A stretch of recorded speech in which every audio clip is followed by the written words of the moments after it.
Sebelumnya, perkenalkan nama saya Muhammad Ajmeri Dovasya. Saya dari Ilmu Komunikasi Angkatan 18 Universitas Islam Mangkurat Banjarmasin.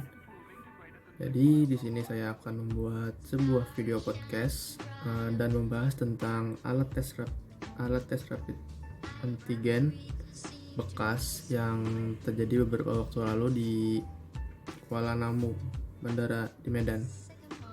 Oke, sebelumnya tujuan saya membuat video ini adalah untuk memenuhi tugas ujian akhir semester mata kuliah Manajemen Public Relation yang diampu oleh Bapak Mutahari.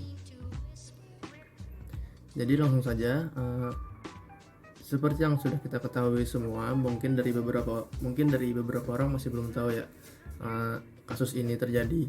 Jadi beberapa waktu lalu Indonesia dikejutkan dengan adanya berita mengenai alat tes rapid antigen bekas yang ada di Bandara Kuala Namu di Medan. Dan lebih parahnya lagi, hal ini dilakukan oleh oknum salah satu perusahaan farmasi milik Indonesia, yaitu Kimia Farma. Di dalam kasus ini, kasus alat tes rapid antigen bekas, terdapat 5 orang tersangka yang terlibat. Yang pertama itu ada inisialnya PM, dia berumur 45 tahun dan profesinya sebagai manajer bisnis. Yang kedua adalah SR, umur 19 tahun dan berprofesi sebagai kurir lab. Dan yang ketiga adalah DJ, umurnya 20 tahun, customer service. Yang keempat adalah M, umur 30 tahun, profesinya sebagai staf administrasi. Dan yang terakhir adalah R, umurnya 21 tahun, profesinya adalah karyawan honorer. Dari kegiatan mereka yang lakukan, mereka berlima ini, kegiatan yang mereka lakukan terhadap alat tes rapid antigen bekas, mereka berlima meraup keuntungan sebanyak 1,8 miliar. Bukan sebuah nominal yang kecil ya untuk kegiatan seperti ini. Hal seperti ini terjadi sangat mirip dengan apa yang dikatakan oleh Karl Marx, yang isinya adalah penyimpangan terjadi melatar belakangi kejahatan dengan perkembangan kapitalisme. Dalam hal ini tentunya negara memiliki kepentingan yang lebih. Oleh karenanya hal ini dimanfaatkan oleh para kaum borjuis. Kelompok borjuis yang tentunya dapat memiliki dan memegang kendali atas produksi tentu meminta legitimasi atau bukti kepemilikan yang sah. Kemudian seperti yang diberitakan oleh CNN pada tanggal 30 April tahun 2021 kemarin, beberapa waktu lalu, Polda Sumatera Utara memperkirakan jumlah korban yang menggunakan alat rapid antigen bekas ini sudah mencapai 9.000 orang di Bandara Kuala Namu tersebut.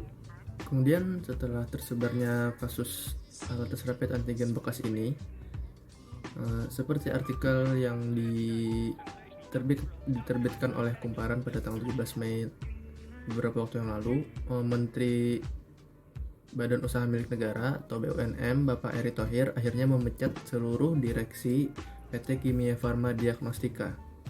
Sebelumnya di sini ada dua, PT Kimia Farma dan PT Kimia Farma Diagnostika.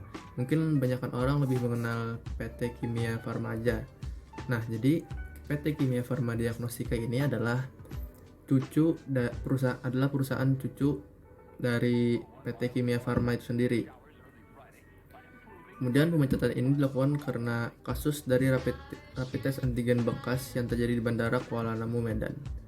Jadi direksi dari PT Kimia Farma Diagnostika ini dipecat langsung oleh Bapak Erick Thohir dikarenakan adanya kasus tersebut. Kemudian setelah pemecatan direksi dari PT Kimia Farma Diagnostika yang dipecat oleh Bapak Erick Thohir, kemudian PT Kimia Farma Diagnostika terkait rapid antigen tersebut yang bekas, Menteri BUMN Bapak Erick Thohir akhirnya meminta standar operasi perusahaan atau yang kita kenal sebagai SOP untuk melindungi masyarakat dari potensi terulangnya kasus tersebut. Arya selaku staf khusus 3 Menteri BUMN berpendapat bahwa dengan adanya SOP ini masyarakat akan lebih terlindungi. Di samping itu, Kimia Farma Diagnostika juga diminta untuk melakukan sosialisasi kepada masyarakat supaya SOP ini menjadi pegangan bagi masyarakat ketika mereka melakukan atau menjalani rapid test antigen. Dan terakhir, kemudian akibat perbuatan yang mereka lakukan, yang 5 orang ini lakukan, jika kasus ini merujuk pada pasal yang dijeratkan kepada 5 orang tersebut, maka mereka akan mendapatkan hukuman yang paling berat, yaitu kurungan penjara 10 tahun dan denda sebanyak 1 miliar rupiah. Sebagai penutup, semoga hal ini tidak akan terulang lagi di Indonesia, karena kita semua di sini tujuannya adalah untuk mengurangi penyebaran virus COVID-19, bukan untuk menambahi. Apalagi dengan kejadian seperti ini, itu bisa saja memperbanyak kasus COVID yang terjadi di Indonesia, karena mereka bisa memalsukan hasil tes tersebut, yang hasil tesnya positif bisa dipalsukan jadi negatif, dan orang-orang tersebut masih bisa berkeliaran kemana-mana.